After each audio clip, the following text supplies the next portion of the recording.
The screams echoed across the stars, but no one answered them. The alien village of Nellora was on fire, its skies ripped apart by Syndrax warships that fed on helpless settlements. The villagers ran, some holding children, others dragging the old, but nothing stopped the Syndrax raiders, not the cries, not the blood, not even the calls to the Galactic Peace Accord, because peace was selective, and Nellora was not important enough. In the cold hall of the Allied Council, a blue-scaled diplomat raised his voice asking for immediate aid, but he was met with silence. One by one ambassadors turned their faces, screens flickered off, words like neutrality and jurisdiction floated in the air, but behind them was only cowardice. The Syndrax were powerful, unpredictable, and full of ancient tech. No one wanted war, especially not for a small planet like Nellora in the rubble of a fallen home. A young alien named Tharo crawled out, his hands bleeding, his eyes wide with shock. His mother was gone, his friends crushed, his village burning. He found an old beacon thrown from a crashed communication tower. Its power flickered weak, but alive. He remembered what the elders said about Earth, about humans, the monsters of the past, the species locked away after the War of Four Suns, too wild, too brutal, too emotional. They were not part of the council, but they were still out there, hidden, feared. Tharo whispered into the beacon, "Please help us.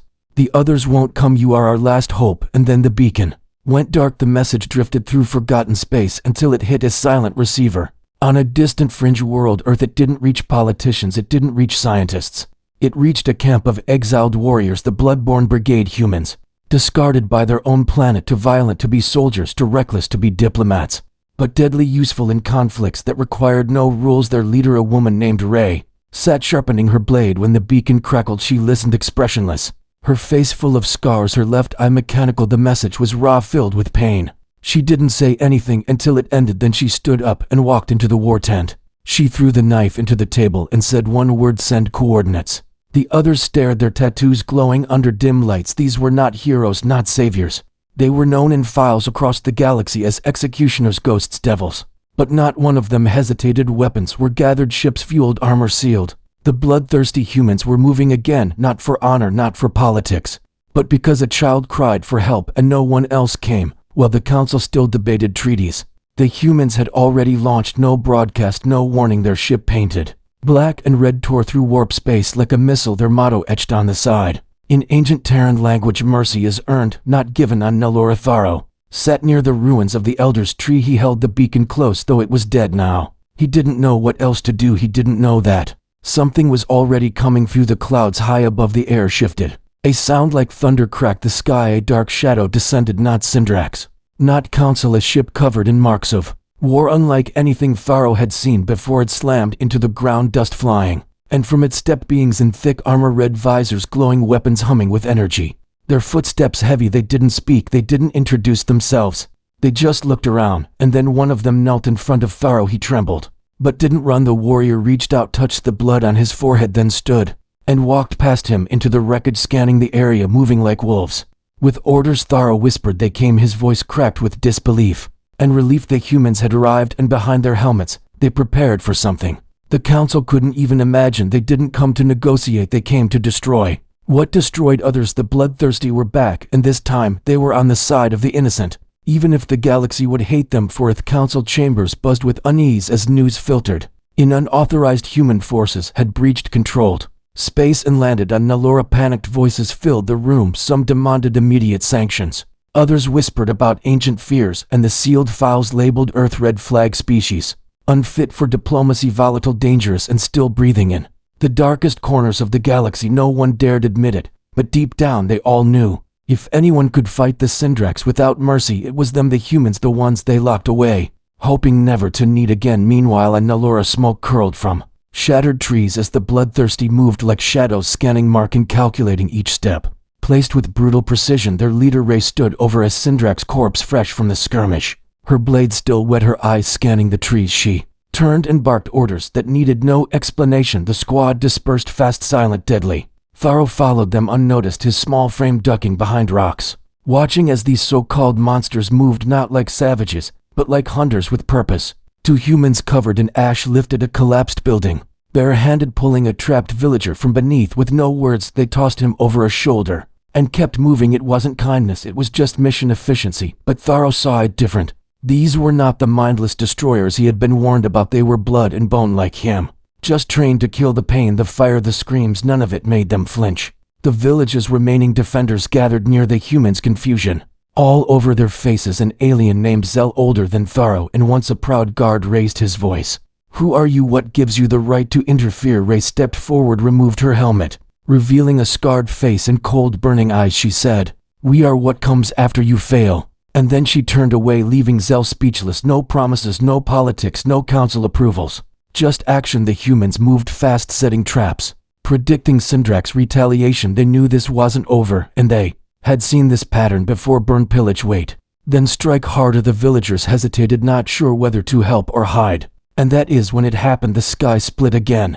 Another wave of Syndraks dropping like insects, screaming through the clouds. This time with heavier weapons, faster ships, and crueler intent. Tharo screamed as one of them landed near the old well.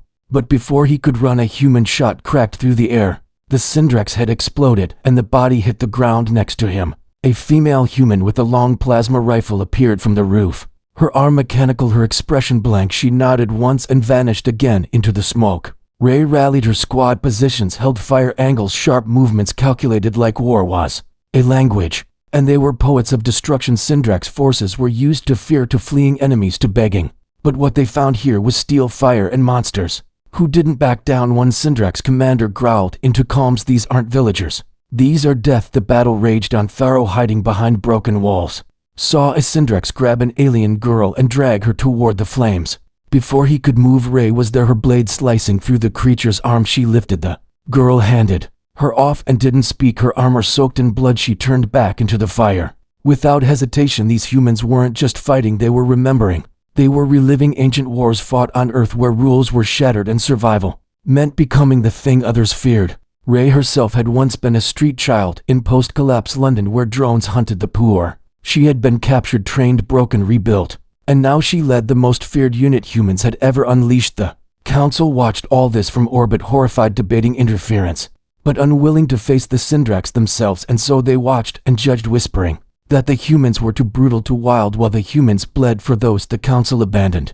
The night fell over Nellora, lit by fires and the scent of plasma in the dark. The villagers saw something they never expected. The humans had made a perimeter, a wall of Syndraks, metal fused by fire and rage, around the last standing homes. They had protected the weak, not out of kindness, but out of code, their own code. Tharo approached Ray. As she sat cleaning her blade, he asked softly, "Why did you come? Why did you help?" Ray looked at him, her face unreadable. "Because no one else did, and because someone taught us once that monsters who protect are still better than angels who run away." And with that she stood and walked into the night, her shadow merging with the flames.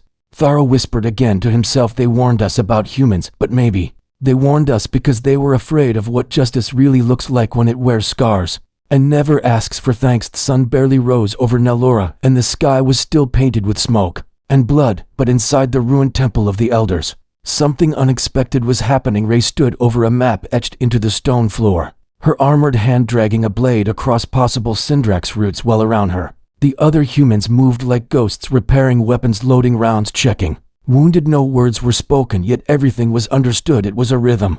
They had lived their whole lives. They had fought for nations, then for corporations, then for survival. Now they fought because a child had cried out and no one else came. Ray paused as she heard a soft shuffle behind her. It was the same child, Tharo, his eyes still wide, but no longer afraid. He asked, "What happens now?" Ray looked at him for a long moment, her voice low. "We wait for them to come back stronger. They always do. They do not forgive failure. They will come with fire and rage, and we will return it in kind. But this time you stay out of the way." "Understood." Tharo nodded, but he did not leave. Outside, the village was changing. The walls were higher. The Syndrax metal had been shaped by human engineering into barriers with jagged traps. Every corner now watched by motion sensors, every roof a sniper post. Villagers, once fearful, now assisted under quiet human direction, some carrying supplies, others digging lines for fallback positions. Even the elders, now silent in their grief, began to see what real protection looked like. One of the younger villagers, a girl named Syrah, followed a female human known only as Vex, curious about her weapon and the cold fire in her eyes. Vex said nothing, just handed the girl a tool and pointed where to weld together. They worked side by side. To species once strangers, now bound by necessity. Deep in the forest, Syndrax generals fumed, their pride wounded, their fury boiling. They had crushed countless planets without resistance, but this time their scouts did not return. Their drones were fried, their dead Hung like warnings along the trees, something ancient and vicious stood in their path, and they could not understand it. The galaxy had spoken of Earth as a warning, never an ally, but never an enemy worth provoking. Until now, the Syndrax called for reinforcements.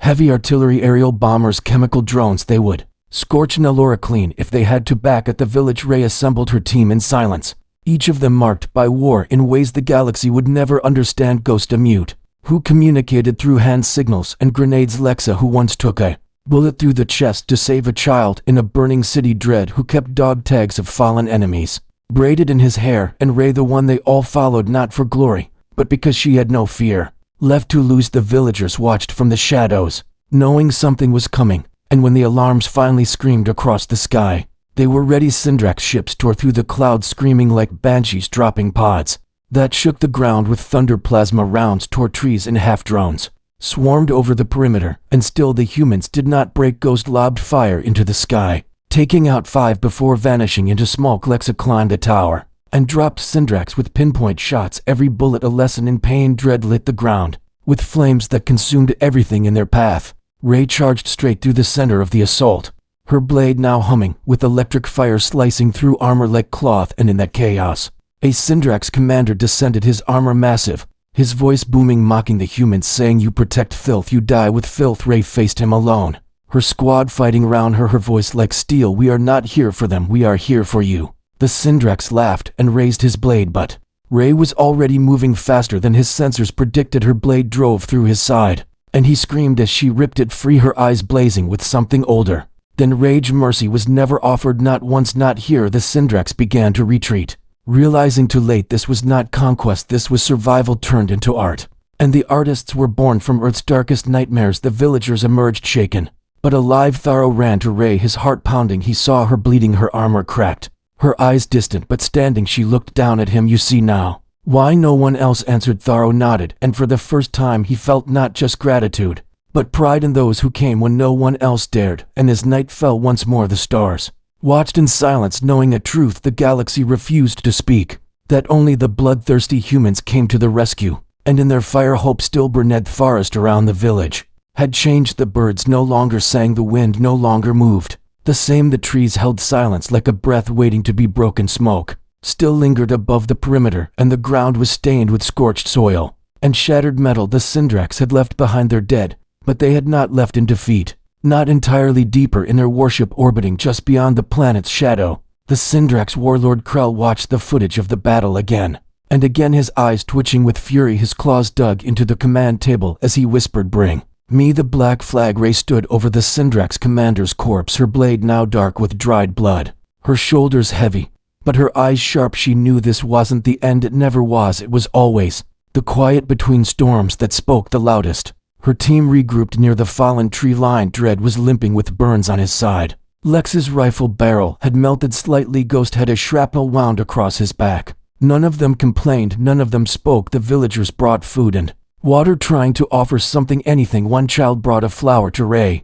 She stared at it, unsure what to do. Her hand trembled for a second. Then she took it, tucked it into a crack in her armor, and walked away. Tharo watched it all unfold. He watched the humans and their pain. He saw how they never asked for thanks, never told stories of glory, just acted, lived, fought, burned. Syrah now trained under Lexa, her hands already showing steadiness, her eyes learning fast. The elders gathered again, this time not to pray but to plan. And when Rey entered the temple, they stood not in protest, but in respect. "We owe you one," said the elder leader, soft but firm. Rey didn't nod. She just said, "Keep your people alive and remember who came when no one else did." Then she turned and left, her scars doing the talking that night. A sound unlike any other cracked through the atmosphere, a scream of metal, a howl of unnatural gravity. A weapon never meant to be used dropped into orbit. The black flag. Krell's voice echoed through his fleet. "Initiate stage 0. The black flag was not a bomb, it was worse. It was a living swarm of nanomachines, devourers of matter, feeders on energy, a forbidden technology built in secret labs and unleashed only when enemies refused to die." Rey heard the tremor before the alarm sounded. Her face turned toward the stars, and for the first time she felt something strange, not fear, but recognition. She had seen the black flag once before on a moon where nothing remained but ash and memory. She grabbed Tharo, pulled him close, and said, "Stay underground. No matter what happens, they will come for you now, and you must not be afraid, promise me." Tharo gripped her arm, eyes wide. I promise. Ray turned to her team. Weapons were raised, armor sealed. Lexa checked her charge, ghost-painted sigils on his gauntlets. Dread roared a low growl of rage and laughter. The humans stood at the edge of the village. As the sky opened once more, black snow began to fall, but it wasn't snow. It was metal dust, alive, hungry. It consumed light. It hummed with purpose. The Syndrax had released their last sin. The villagers screamed and ran. But Ray and her unit walked forward into it. Ray activated her blade, charged with an energy forbidden in most galaxies, the last gift of Earth's forgotten scientists. The only thing that could burn through the swarm. The battle was not like before. This was not a fight against soldiers or guns, but a storm with teeth and mind and hate. The bloodthirsty humans became creatures of legend, dancing through blackness, their weapons humming, their bodies glowing with the heat of defiance.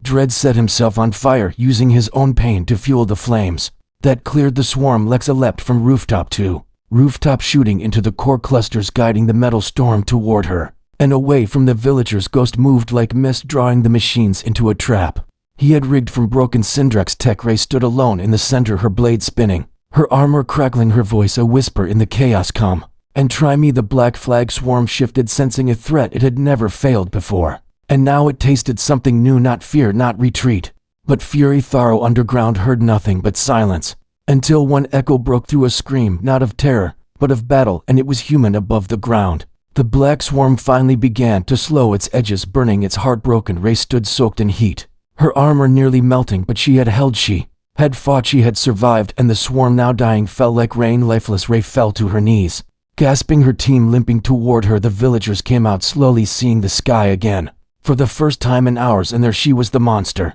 the legend, the bloodthirsty human who saved them not once, but twice. And now as she looked at them, her voice cracked but strong, said, "This is not over. They will return, and next time they will send worse than machines, but so will we." And she smiled, a broken, bloody smile, for the first time in years, one that did not come from victory, but from hope. Because in that fire she had seen something more dangerous than any weapon, a reason worth bleeding forth. Ashes had barely settled when the scouts reported movement in the southern ridge. Not Syndrax, not machines, but armored beasts moving in formation, faster, more coordinated, carrying weapons fused with biocircuits and synthetic rage. The Syndrax had failed twice, and now desperation was in command. The new threat was not an army, it was punishment born from labs where emotions were stripped and pain was converted into fuel. Ray stood silent as the report played, her eyes narrowed and her breath slowed. She knew what was coming. They called them the Howlers, engineered shock troops who felt no fear, no pain, no mercy.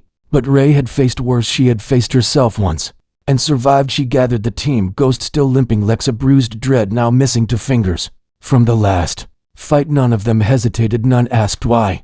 They just moved like blood through a living body. Ray turned to the villagers, and this time her voice was not quiet. "All of you who can walk must help those who cannot. Dig tunnels, hide children, guard corners, sharpen sticks. If you must, they will not stop until every voice is silent or every weapon is empty, and we have plenty left." Sierra stepped forward, holding a repurposed Syndrax gun, her hands shaking, but her jaw firm. Lexa touched her shoulder, nodded, then walked away, preparing the sniper nest. Tharo ran beside Ray, asking, "What if we lose? What if they are too many?" Ray stopped, knelt, looked him in the eye, and said, "Then you tell our story, and you tell it loud, and you tell them exactly who saved your world and what it cost." The first scream came at dawn. It was not from a mouth, but from the air itself, vibrating with unnatural energy. The Howlers descended on black-skinned beasts, their bodies armored, their faces covered by twisted masks. Ray raised her blade and charged. Dread met the first Howler head on, his war cry echoing through the trees, fire wrapped around his fists as he slammed into the creature, breaking its spine before it could roar back.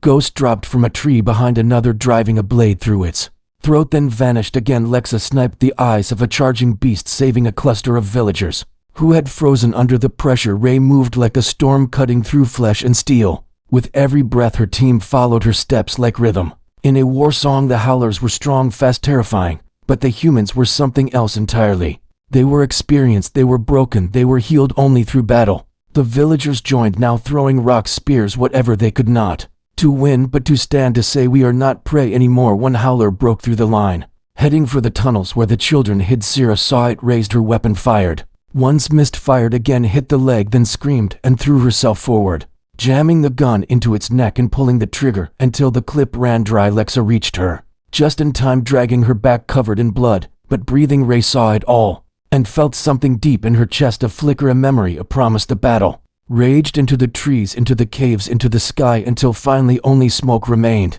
and the howlers lay broken around the village. The cost was heavy, dread lay on his back, unmoving, a smile on his face, and fire still glowing in his hands. Lexa was wounded, her arm shredded, but still she stood. Ghost was missing, his blood trail vanishing into the woods. Ray stood alone now in the center of the field, breathing slow, her armor cracked, her sword gone, her hands shaking. Tharo approached her, holding a torn piece of cloth he had found from Ghost's gear. He said, "Is it over?" Ray looked at the stars above and whispered, "Not yet." And that is when the Syndrax made their final move, not with soldiers, not with machines, but with deception. They sent a ship under false colors, posing as rescue, posing as allies. It landed just outside the village, and the wounded, hopeful, desperate ran toward it. But Ray saw through it. She always saw through the lies. She grabbed Tharo, pulled him back, yelled for the others to stop, but it was too late. A bomb hidden in the ship exploded. Fire rained from the sky, and half the remaining villagers vanished in light. Ray stood again, limping, dragging what was left of her blade, and screamed into the flames, "Enough! You wanted blood, you wanted monsters. Here we are, and we are not done." She turned to the survivors, her voice raw. "If they want to burn, we will burn brighter. If they want to bleed us, we will make rivers." And she began to march toward the Syndrax coordinates she had memorized long ago, alone, but not truly. Behind her limped warriors, young and old, some human, some alien, but all changed. Ray looked once more at Tharo and said, "Stay or come. But if you come, you never come back." The boy looked at the smoke, at the graves, at the stars, and he stepped forward, and together they marched toward the last war, the one that would decide if humanity would forever be feared or finally be understood. The wind over the crater was bitter, sharp, cutting through the tattered remains of armor and cloth. The march had ended, not in silence, but in fury. Ray and those who followed her stood on the edge of Syndrax Prime, the core world, the throne of cruelty and conquest. Its towers glowed with unnatural power, its air thick with surveillance drones and the whispers of a billion tortured voices. But Ray was not here to whisper. She was here to finish what the galaxy refused to face. The remaining villagers stood behind her, scarred and hardened, their eyes no longer wide with fear, but narrowed with fire. Beside them walked the broken warriors of Earth. Lexa, missing her right hand, had welded a weapon to her wrist. Tharo carried a blade now short and sharp, forged from the wreckage of the first Syndrax ship. Ray stepped forward, scanning the horizon. She spoke to all, but her voice stayed low. "They think we are done. They think this was about defense, but we never wanted peace. We wanted justice, and when no one else gave it, we became it. We will not beg, we will not negotiate. We will make them remember not our names, but our wrath." And with that she moved. The others followed. No fanfare, no anthem, just footsteps echoing over stone and ash into the heart of darkness. Syndrax Prime had never been breached, never been touched by alien foot. The Empire believed itself untouchable. Ray walked straight through the gates, slicing the guards before they could shout. Lexa dropped the turrets with 2 shots, and Tharo disabled the sensors with hacked codes he had memorized from captured gear. Alarms rang across the city. Panic spread through the Syndrax citizens who had lived in comfort, fed by the pain of others. Now they saw shadows among their towers, saw blood on their polished streets, and they ran. Ray and her team climbed the stairs of the Spire Tower, the place where orders were given and lives were crushed. They climbed through bullets, fire, broken steel. Lexa fell once, then rose again, limping and laughing. Tharo was shot in the side but kept moving, pressing forward without a scream. Ray finally reached the throne room, where Warlord Krell waited, draped in armor made from the bones of conquered leaders. He stood, massive claws dripping venom, his voice a hiss. "You are filth. Ray, your species was locked away for a reason, and now you break the order. You think you can win?" Ray dropped her helmet and stepped into the circle, her blade rising, her eyes cold and bright. "I do not think I can win. I know I already have." Krell charged, but Ray did not move, not backward, not sideways. She waited, then, at the last second, ducked low and drove her blade upward through the warlord's chest, splitting his armor, tearing through his lies. Krell screamed and fell, shattering the floor. Ray knelt beside him, whispered, "For Nellora, for Earth, and for every voice you silenced, you die forgotten." Then she rose, turned, and saw Lexa dragging Tharo into the room, both bloody, both alive. The council arrived too late, their ships blinking into orbit, their messages confused, their orders irrelevant. They found only silence and smoke where Syndrax Prime once ruled. They landed crews and found villagers planting flags, broken children painting names of the lost onto walls. They found Ray sitting outside the ruins of the throne, her armor off, her sword buried in the ground. One of the diplomats approached, asking who gave her authority. Ray did not answer. She just stared at him until he left, afraid to speak again. Days passed. The villagers rebuilt, not perfectly, not quickly, but with hands that had once only known running and hiding now. They shaped stone and metal with purpose. Lexa trained the youth, teaching them the old way. The way of watching, always watching. Tharo walked now with a limp and a story, one that others began to repeat, not of heroes, not of peace, but of blood and rescue and truth. Rey disappeared one morning. No ceremony, no goodbye, her blade left behind in the temple. Her name carved into a wall by Tharo and Nex. To it he wrote, only the bloodthirsty humans came to the rescue, and beneath it a line scratched deep. By someone unseen, monsters to some, angels to none, but when the world burned they were the ones who walked through fire and stayed. That was how the story was told, not by the council, not in the records, but in the voices of those who survived, and in the silence that followed whenever the stars grew dark, and someone whispered, will they come again? The answer always returned, if no one else does, they will, and if they come it means the worst has happened. And maybe, just maybe, the worst will not. When years passed and the fires of Nellora became history, to some a rumor, to others the name Syndrax was spoken only in hushed tones across the galaxy, while the Allied Council built new walls, new treaties, and new lies. They said peace had returned, that the threat was handled by coordinated effort, that Earth's involvement was exaggerated. They erased the Black Flag files, they burned the footage of Rey's last march, they sealed the name of the bloodthirsty behind bureaucratic silence.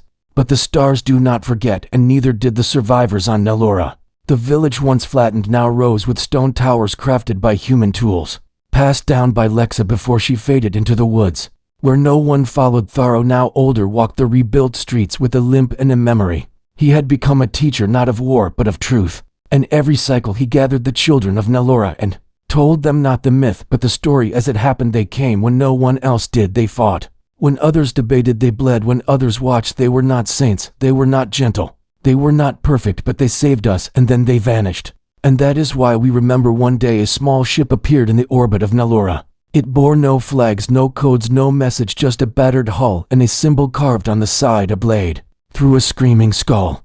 Tharo saw it from the hill, and something in him shifted. He walked to the landing field, surrounded by the new village guards who stood with tension in their stance, ready to defend what had been rebuilt. But when the ramp opened, no weapons came out. Only one figure stepped forward, tall, wrapped in faded armor, scars on her face, hair cut short, and fire still burning in her eyes. Rey, she had returned, not in glory, not in need, but in silence. Tharo ran to her, not as a boy now, but as a man, and hugged her without words. She stood still for a moment, then raised her hand and placed it gently on his shoulder. I heard you were still telling our story. He nodded and said, it was never mine, it was always yours. She smiled, not with her mouth but with her eyes, and said, then let's tell it one more time. They walked through the village. As eyes widened and whispers spread, some had never seen a human, some had heard only fearsome tales, others had memorized every word Tharo ever said. Rey sat in the center of the temple, the place where once she had thrown down her sword, and now she lifted her voice. For the first time in many years, I did not come back for praise. I came back because a story left unfinished turns into a lie. I came back because some of us are still out there, still waiting for a reason to fight again.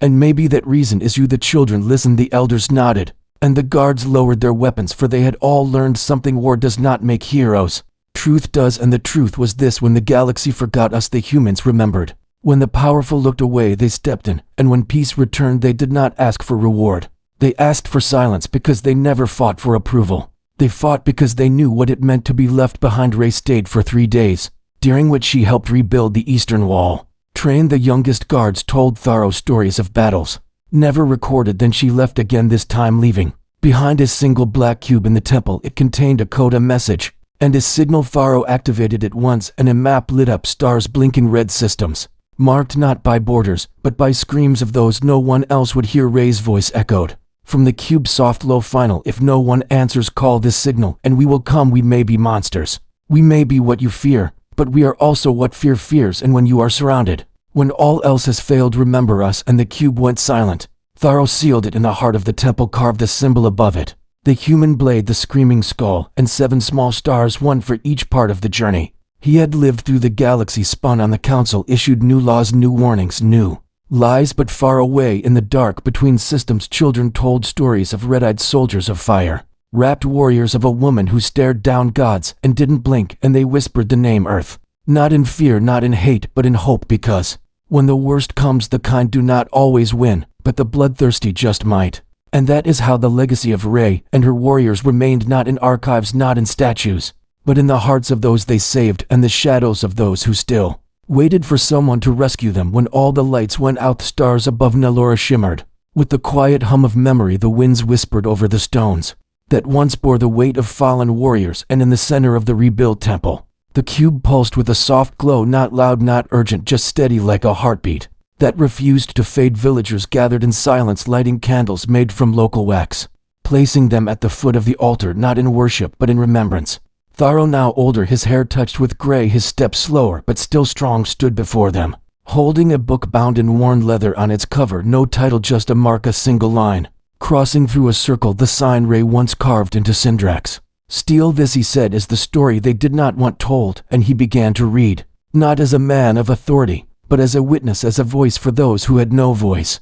He told of the fires and the betrayals, the silence of the council, the fury of the bloodthirsty humans. The night Ray stood alone against a storm, not because she believed in glory, but because she knew what it meant to be abandoned. Children listened wide-eyed, not out of fear, but awe, and old soldiers nodded their heads, recalling battles fought with bone and will, and the strange, fierce love that came only from those who never expected to be thanked. Later that night, under the twin moons, a young girl named Scylla wandered beyond the gates. She carried a stick shaped like a sword, a dream shaped like a future, and she stopped at the hill where Ray once arrived. Her eyes scanned the sky, and she whispered, "Are you still out there? Do you still hear us? Do you still fight?" And in that silence, a single streak of light crossed the stars.